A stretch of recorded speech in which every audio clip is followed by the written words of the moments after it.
Bonjour, rebonjour les secondes 7. Donc, on se retrouve pour parler un petit peu des textes complémentaires que je vous ai envoyés sur Pronote, qui concernent le blason dans la poésie moderne. Donc, le blason demeure dans la poésie moderne du 19e, du 20e siècle, un genre poétique exploité par les poètes de ces siècles-là. Cependant, l'enjeu des poèmes se diversifie. Au fil de la lecture des textes de ce groupement complémentaire, vous pourrez répondre aux questions suivantes. Comment les poètes jouent-ils avec les codes littéraires du blason et en quoi ces blasons portent-ils le témoignage de l'évolution du genre poétique au 19e et 20e siècle? Alors, le travail que moi je vais vous demander de faire, ça va être de choisir un de ces textes et d'expliquer pourquoi ce texte-là vous a touché, vous a plus interpellé que les autres, en essayant de vous appuyer sur des procédés littéraires, sur une analyse précise d'éléments du texte. Donc vous pourrez justement vous appuyer sur ces deux questions que je viens de vous donner, et puis vous pourrez aussi vous appuyer sur les questions qui suivent chaque texte, soit dans la marge, soit vraiment juste après le texte. Donc le premier texte que je vous propose, c'est un extrait du Spleen de Paris de Charles Baudelaire. Alors Charles Baudelaire, vous savez, il est extrêmement connu pour avoir écrit un recueil poétique dans sa vie, ce sont Les Fleurs du Mal. Mais il a écrit aussi ce qu'on appelle des poèmes en prose, c'est-à-dire des poèmes qui ne sont plus versifiés, avec des rimes, des mètres, etc., mais qui sont écrits sous forme de prose, donc comme n'importe quel texte. Néanmoins, le poème en prose, et vous le reverrez d'ailleurs sans doute en première, le poème en prose se définit par le fait que, il s'agit d'un texte court portant sur un sujet unique, comme un poème en fait, qui comporte des figures de style, qui s'attache particulièrement à toutes les subtilités de la langue française, en particulier à tout ce qui peut être polysémie des mots, par exemple jeu sur les sonorités, jeu sur les rythmes, etc., comme c'est le cas en poésie. Et néanmoins, en dépit de toutes ces caractéristiques de la poésie, ce n'est pas écrit en vers avec des rimes, mais en prose. Donc dans le Spleen de Paris, Charles Baudelaire propose une réécriture d'un poème qu'il a écrit en vers dans Les Fleurs du Mal, qui s'intitule La Chevelure, dans lequel Baudelaire évoque sans doute Jeanne Duval, sa maîtresse métisse, la première femme, le premier grand amour de sa vie. Un hémisphère dans une chevelure. Laisse-moi respirer longtemps, longtemps, l'odeur de tes cheveux, y plonger tout mon visage, comme un homme altéré dans l'eau d'une source, et les agiter avec ma main comme un mouchoir odorant pour secouer des souvenirs dans l'air. Si tu pouvais savoir tout ce que je vois, tout ce que je sens, tout ce que j'entends dans tes cheveux. Mon âme voyage sur le parfum comme l'âme des autres hommes sur la musique. Tes cheveux contiennent tout un rêve, plein de voilures et de matures. Ils contiennent de grandes mers dont les moussons me portent vers de charmants climats, où l'espace est plus bleu et plus profond, où l'atmosphère est parfumée par les fruits, par les feuilles et par la peau humaine. Dans l'océan de ta chevelure, j'entrevois un port fourmillant de chants mélancoliques, d'hommes vigoureux de toutes nations et de navires de toutes formes, découpant leurs architectures fines et compliquées sur un ciel immense où se prélasse l'éternelle chaleur. Dans les caresses de ta chevelure, je retrouve les langueurs des longues heures passées sur un divan, dans la chambre d'un beau navire, bercé par le roulis imperceptible du port, entre les pots de fleurs et les gargoulettes rafraîchissantes. Dans l'ardent foyer de ta chevelure, je respire l'odeur je respire l'odeur du tabac mêlé à l'opium et au sucre. Dans la nuit de ta chevelure, je vois resplendir l'infini de l'azur tropical. Sur les rivages duvetés de ta chevelure, je m'enivre des odeurs combinées du goudron, du musc et de l'huile de coco. Laisse-moi mordre longtemps tes tresses lourdes et noires. Quand je mordis tes cheveux élastiques et rebelles, il me semble que je mange des souvenirs. Donc voici le premier texte. Deuxième texte, plus récent, puisqu'il date de 1947, donc c'est un texte de Guillaume Apollinaire. Guillaume Apollinaire est combattant pendant la Première Guerre mondiale et il a écrit beaucoup de poèmes à Louise de Coligny, dont il était amoureux. Donc Louise, vous reconnaissez son diminutif dans Poème à Lou.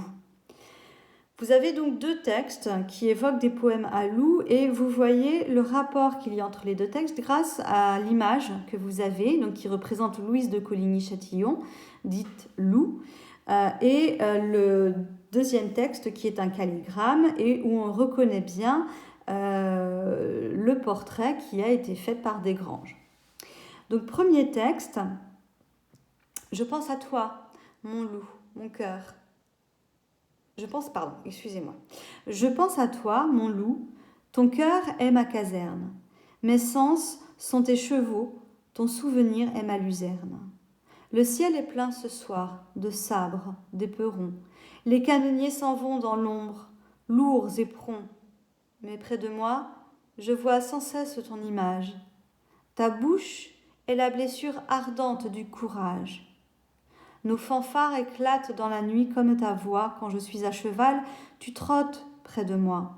Nos 75 sont gracieux comme ton corps, et tes cheveux sont fauves comme le feu d'un obus qui éclate au nord. Je t'aime. Tes mains et mes souvenirs font sonner à toute heure une heureuse fanfare. Des soleils tour à tour se prennent à hennir. Nous sommes les bas-flancs sur qui ruent les étoiles. Un poème pas facile à comprendre. Donc je vous invite à peut-être voir plus facile, regardez bien les questions qui vous sont posées juste à côté dans la découverte du texte. Et vous avez donc ensuite en texte 2 un calligramme. Je vous rappelle que le calligramme, c'est un poème qui prend la forme d'une image qui sera généralement d'ailleurs le titre du poème. Par exemple, vous avez des poèmes sur un chapeau, sur un jet d'eau, sur des tas des cœurs transpercés d'une flèche, donc des poèmes qui sont écrits de telle manière à ce qu'ils représentent la chose en question. Alors c'est pas forcément des poèmes qui sont très faciles à lire, c'est pour ça que juste à côté vous avez une transcription du calligramme. Donc je vous lis cette transcription du calligramme et vous pouvez essayer de repérer un petit peu comment le calligramme est écrit, puisque là vous avez pour le coup l'écriture même de Guillaume Apollinaire, et voir comment les vers sont agencés à l'intérieur de la figure représentée de loup. Reconnais-toi, cette adorable personne, c'est toi. Sous le grand chapeau canotier, nez, œil, ta bouche, voici l'ovale de ton visage, ton cou exquis, voici enfin l'imparfaite image de ton buste adoré vu comme à travers un nuage. Un peu plus bas, c'est ton cœur qui bat. Texte suivant, un texte d'André Breton, donc de 1931. André Breton qui est, disons, le chef de file d'un mouvement littéraire qu'on appelle le surréalisme. Le surréalisme, c'est un mouvement littéraire et culturel qui va prendre ses sources en particulier dans les travaux effectués par Freud sur l'importance de l'inconscient dans l'imaginaire, et donc on va avoir des poètes qui vont essayer de se mettre dans une espèce de transe, que ce soit par l'hypnose, par les drogues, par le récit de rêve ou des choses comme ça, pour essayer d'accéder justement à cet inconscient. La poésie, ça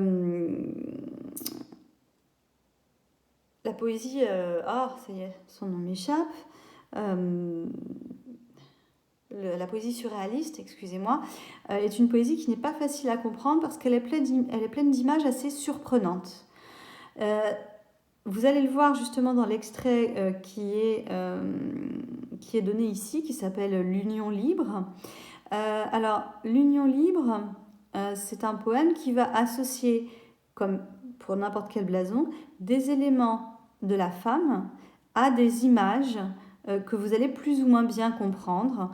Il faut bien imaginer que dans l'esprit de André Breton, il y a toujours un lien entre l'élément de l'anatomie qui est décrit et l'image qu'il y associe, même si le lien n'est pas forcément très évident, puisque comme je vous le disais, hein, les surréalistes avaient tendance un peu à être, disons, à mener une vie un peu dissolue. Donc ce poème est destiné à la femme aimée. Il met en jeu les images insolites, chères aux surréalistes, et il ressemble beaucoup à un texte beaucoup plus ancien qui s'appelle le Cantique des Cantiques et que l'on trouve dans la Bible. Et donc ce texte s'appelle l'Union libre. C'est un texte qui est très long, vous n'en avez ici qu'un seul extrait, mais vous pouvez très facilement trouver la totalité de l'extrait. Peut-être que je vais vous le lire, je vais aller le chercher moi sur internet, comme ça je vais vous lire la totalité du texte. Alors, en sachant qu'il ne va pas falloir être choqué parce que André Breton parle de tous les éléments de l'anatomie féminine, y compris le sexe de la femme. Donc j'essaie de vous retrouver ça. Hop. Si Internet veut bien fonctionner rapidement, évidemment, parce que sinon ça va être compliqué. Alors, hop.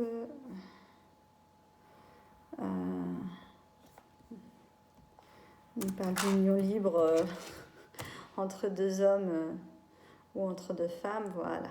Alors,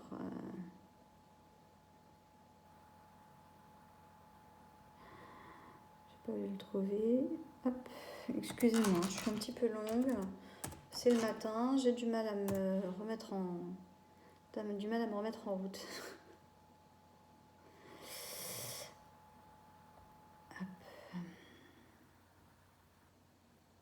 Je ne sais pas d'ailleurs s'il y aura la totalité du texte, parce que c'est un texte qui est très long.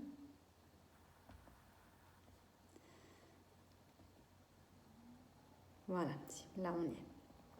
Alors, je l'ai trouvé, la totalité du texte, je l'ai trouvé sur bacdefrançais.net. Donc vous voyez, il n'y a rien de très original. Le début du texte est celui que vous avez, vous, sur Pronote, mais vous voyez que ça s'arrête au doigt de foin coupé avec 3 petits points, sans doute pour ne pas aborder les sujets un petit peu plus chauds, plus érotiques aussi. Mais il ne faut pas oublier quand même que André Breton, dans ce poème, s'adresse à la femme qu'il aime. Ma femme a la chevelure de feu de bois, aux pensées d'éclairs de chaleur, à la taille de sablier. Ma femme a la taille de loutre entre les dents du tigre. Ma femme a la bouche de cocarde et de bouquets d'étoiles de dernière grandeur, aux dents d'empreintes de souris blanches sur la terre blanche, à la langue d'ambre et de verre frotté. Ma femme a la langue d'hostie poignardée, à la langue de poupée qui ouvre et ferme les yeux, à la langue de pierre incroyable.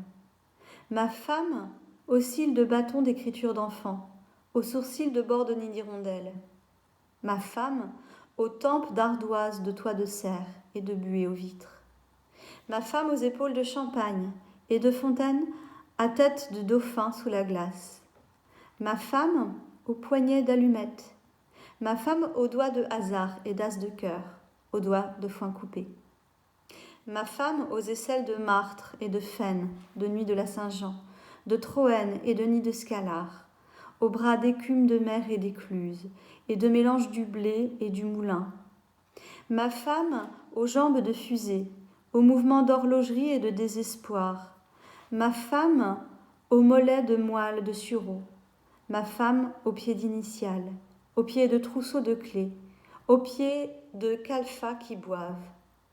Ma femme au cou d'orge imperlé, ma femme à la gorge de val d'or, de rendez-vous dans le lit même du torrent, au sein de nuit, ma femme au sein de taupinière marine, ma femme au sein de creuset du rubis, au sein de spectre de la rose sous la rosée, ma femme au ventre de dépliement d'éventail des jours, au ventre de griffes géantes.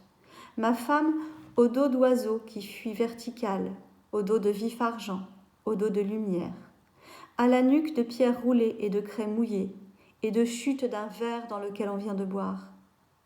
Ma femme aux hanches de nacelle, aux hanches de lustre et de pennes de flèches, et de tiges de plumes de pan blanc, de balance insensible. Ma femme aux fesses de grès et d'amiante, ma femme aux fesses de dos de cygne, ma femme aux fesses de glaïeul, aux fesses de printemps, au sexe de glaïeul, ma femme au sexe de placé et d'ornithorynque, ma femme au sexe d'algues et de bonbons anciens, ma femme au sexe de miroir, ma femme aux yeux pleins de larmes, aux yeux de panoplie violette et d'aiguilles aimantées, ma femme aux yeux de savane, ma femme aux yeux d'eau pour boire en prison, ma femme aux yeux de bois toujours sous la hache, aux yeux de niveau d'eau, de niveau d'air, de terre et de feu.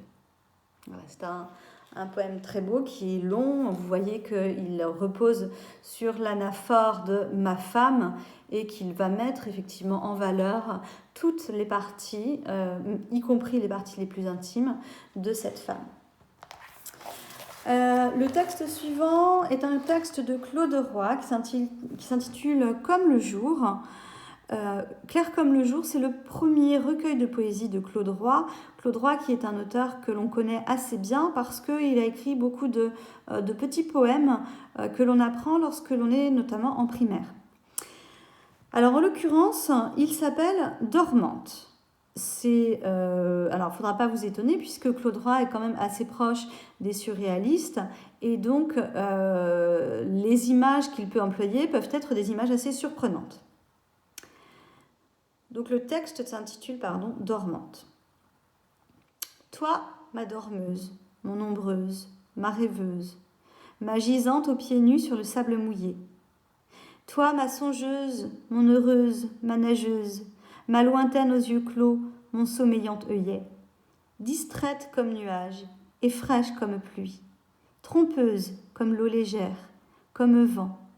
Toi, ma berceuse, mon souci, mon jour, ma nuit, toi que j'attends, toi qui te perds et me surprends. La vague, en chuchotant, glisse dans ton sommeil, te flaire et vient lécher tes jambes étonnées. Ton corps abandonné respire le soleil, couleur de tes cheveux ruisselants et dénoués. Mon oublieuse, ma paresseuse, ma dormeuse, toi qui me trompes avec le vent, avec la mer, avec le sable et le matin, ma capricieuse, ma brûlante, aux bras frais, mon étoile légère, je t'attends, je guette ton retour, et le premier regard où je vois émerger Eurydice aux pieds nus à la clarté du jour, dans cet enfant qui dort sur la plage allongée. Avant-dernier texte, un texte de Léopold Sédar Senghor. Alors, Léopold Sédar Senghor, c'est un poète académicien, un homme politique français qui est d'origine sénégalaise. Il ne faut pas oublier que le Sénégal, à l'époque, était encore une colonie française. Et Léopold Sédar Senghor va contribuer au mouvement de ce qu'on a appelé la négritude, c'est-à-dire le fait pour les minorités, et en particulier les minorités noires, de mettre en valeur leur culture et de montrer que leur culture, leur rite, leurs coutumes n'avaient pas à être jugées inférieures par les Européens. Voilà, donc c'est ça la négritude. Et à travers le poème Femme noire, Senghor va célébrer la femme et dire à la fois en même temps son amour pour son Afrique natale. Femme nue, femme noire, vêtue de ta couleur qui est vie, de ta forme qui est beauté. J'ai grandi à ton ombre, la douceur de tes mains bordait mes yeux. Et voilà qu'au cœur de l'été et de midi, je te découvre, terre promise, du haut d'un haut col calciné. Et ta beauté me foudroie en plein cœur, comme l'éclair d'un aigle. Femme nue, femme obscure, fruit mûr à la chair ferme, sombres extases du vin noir, bouche qui fait lyrique ma bouche, savane aux horizons purs, savane qui frémit aux caresses ferventes du vent d'Est. tam-tam sculpté, tam-tam tendu qui gronde sous les doigts du vainqueur. Ta voix grave de contralto est le chant spirituel de l'aimer. Femme nue, femme obscure, huile que ne ride nul souffle, huile calme au flanc de l'athlète, au flanc des princes du Mali. Gazelle aux attaches célestes, les perles sont étoiles sur la nuit de ta peau. Délices des jeux de l'esprit, les reflets de l'or rouge sur ta peau qui se moire à l'ombre de ta chevelure, s'éclaire mon angoisse au soleil prochain de tes yeux.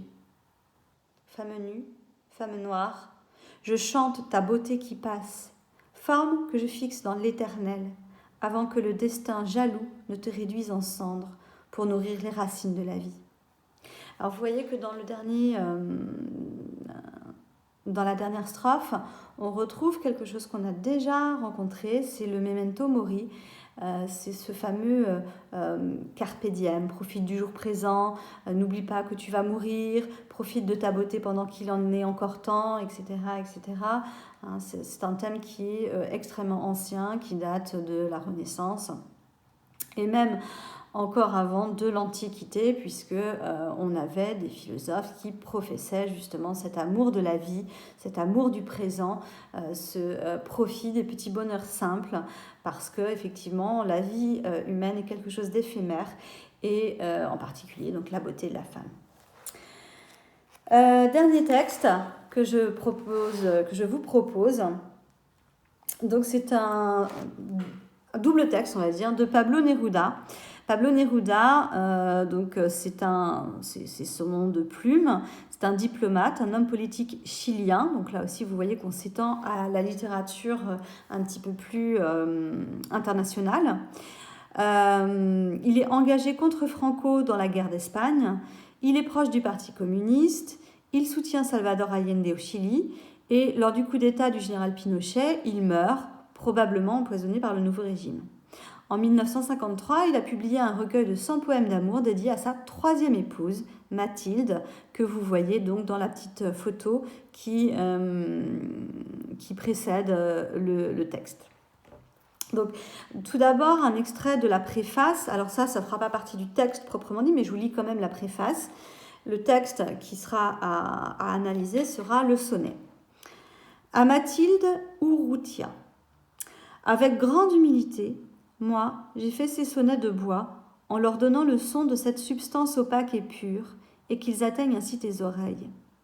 Toi et moi, cheminant par bois et sablières, lac perdu, latitude de cendre, nous avons recueilli des fragments de bois pur, madriers sujet du va-et-vient de l'eau et de l'intempérie.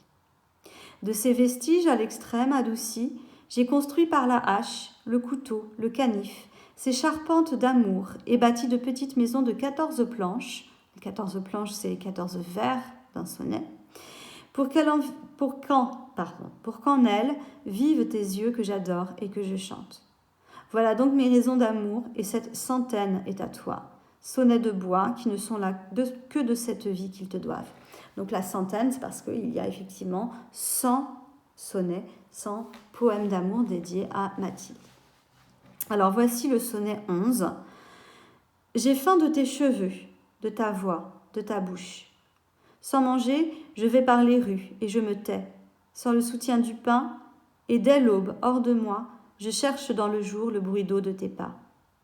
Je suis affamée de ton rire de cascade et de tes mains couleur de grenier furieux. Oui, j'ai faim de la pâle lumière de tes ongles.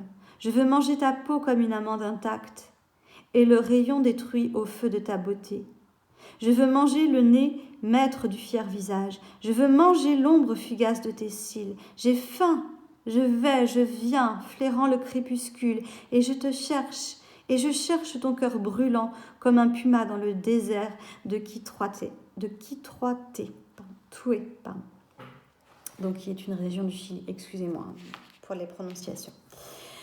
Voilà, donc ce que je vous demande de faire, c'est, alors vous pouvez les relire autant de fois que vous voulez, puisque j'ai joint les fichiers sur Prenote, de choisir le texte qui vous semble, que vous avez préféré, qui vous a le plus touché, qui vous a le plus interpellé, qui vous a posé le plus de questions. et de justifier votre choix en essayant de vous appuyer sur, alors je ne vous demande pas une analyse complète, hein, mais essayez de vous appuyer sur des éléments précis du texte que vous allez analyser. Donc ce travail est à effectuer pour demain. Et pour lundi, je vous ai donné une fiche de synthèse à construire en plusieurs étapes. Alors, cette fiche de synthèse à construire, je ne vous demande pas de la faire en entier. Je vous demande simplement de faire l'étape 1, donc rédiger une définition précise du blason poétique.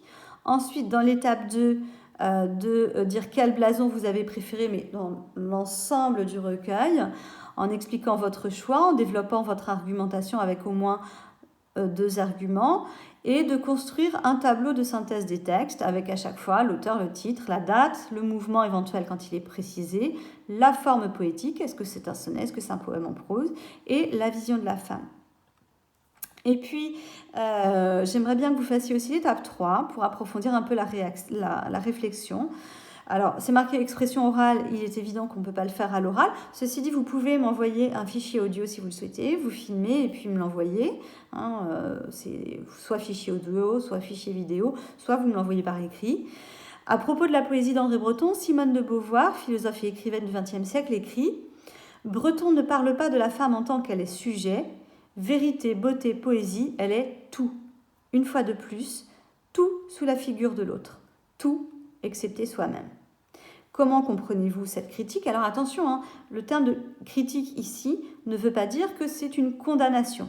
Il faut bien penser qu'une critique, c'est simplement dire des points positifs et les points négatifs. Ne pas s'intéresser qu'aux points négatifs. Hein. Faire la critique de quelque chose, c'est dire, bah voilà, ça c'est bien, et ça par contre, ça peut être amélioré. Cette critique, donc êtes-vous d'accord avec ce jugement? Et cette critique s'applique-t-elle à tous les blasons qui sont étudiés? Je ne vous demande pas de faire l'expression écrite qui vous invite à aller vers la dissertation parce qu'on n'a pas du tout travaillé la dissertation de cette année. Vous allez la faire en première. Et je ne vous demande pas non plus de faire l'histoire des arts puisqu'il s'agit d'une constitution d'un dossier qui réclamera du temps. En revanche, donc c'est une synthèse à construire. Je vous demande de le faire pour le lundi. Vous me les envoyez avant dimanche minuit pour que je puisse en prendre connaissance. Moi, avant votre conseil de classe de lundi, je vous rappelle que c'est lundi 8 à 10h. Donc les délégués, n'oubliez pas de vous connecter au lien que je vous ai envoyé. Voilà, je vous souhaite bon courage et j'attends vos travaux avec impatience. Au revoir, bonne journée.